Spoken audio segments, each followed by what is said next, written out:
All right, here are all the tools that you're going to need for this project. I'm going to go ahead and move them to the side. And there's a few tools that I forgot to add on here, but I'll add that later. All right, so we'll start with this half sheet of watercolor paper. Tape around all the outer edges, and then we want to divide up the middle section into 5 separate sections. So first I'll just divide it in half and divide it in half again. Remember, to keep the tape from sticking to the paper, you'll press it on some clothing where it will pick up some of the length and kind of get some of that, lose some of that stickiness so it doesn't rip off the paper when we pull it off. All right, so I've got my 4 sections, and then one of the bigger sections, I divide again. And you don't have to do it in this exact order, but this is the order I'm doing it in. And then we want to get some paint. Now for this paint, we're not using a particular color. In fact, in this case, I'm using the leftovers of whatever was in my palette and just adding some water to it to start with my first color. Now as I paint this on, you'll notice it's dry, so I get some water to make sure there's plenty of moisture, plenty of water, and then I notice it's too light. For these techniques, I want you to use a little bit stronger colors. And the reason we're using stronger colors is so that the effects that we put on them or use with them, they show up a little more. So now it's nice and wet. It's not so wet that it's puddling up in big puddles. And then I get a pinch of coarse sea salt. You can use other types of salt. It'll just create slightly different effect. And as I spread it out, I leave it more spread out in one area, and then towards the bottom left, I added it a little bit more dense. So that's for the salt. This next technique, we're going to use saran wrap. You could use any type of plastic wrap as long as it is very pliable and not too stiff. I'm going to use some purple here. Again, we want to make sure that the entire paper or the entire section is covered with whatever material we're using.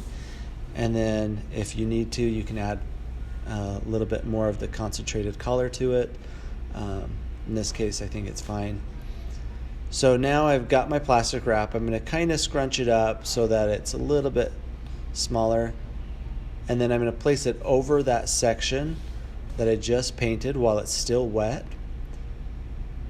And then I don't want to press it down so hard that it's really flat, but I do want to slightly press it down. And then another thing, make sure that it's not getting on to the other sections that we still need to paint. And that's just an example. That's a really cool effect if you're doing inside a swimming pool or something like that. It could also be used for rocks.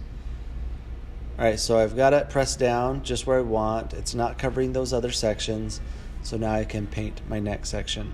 But before I paint it, I'm going to actually use a crayon. The crayon will help resist the paint because it repels the paint away from it. So you could use a clear crayon, you could use a white crayon. In this case, I use a pink crayon, and I use a wax resist crayon. So the pink crayon, when I put it on, I can see what I'm painting or what I'm drawing. Not what I'm painting, what I'm drawing. Right? And then with the wax resist crayon, it's not going to show up very well. I would have to stick my hand or my head really close to the paper to see where I'm drawing.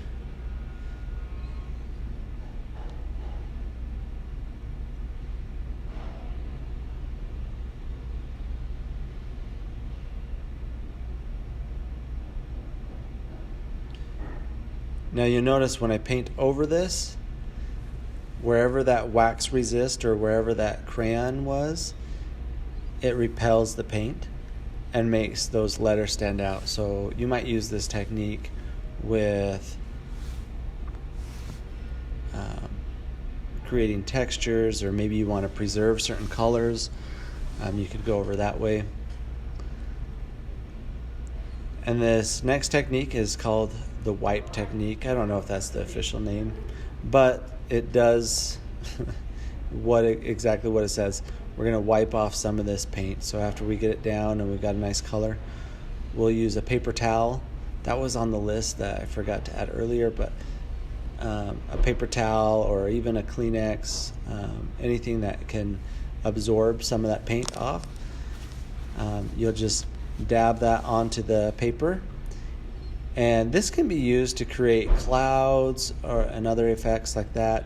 If you keep going over it, it will change how much it affects the color. In this case, to me it looks good, but then I make the mistake of going over it again, and then it just lightens up a little bit, but it still looks all right. All right, in this final area, we're going to use rubbing alcohol. Now, I use a little, I don't know what it's called, a little teardrop thing that sucks it up and then drips it out. You don't have to have one of those things. You can use any other. You could just dip your finger in it if you wanted, and then shake your finger above the paint to get some of that rubbing alcohol to come off. Either way, it'll work pretty good. So here's the rubbing alcohol. Just add a couple drops.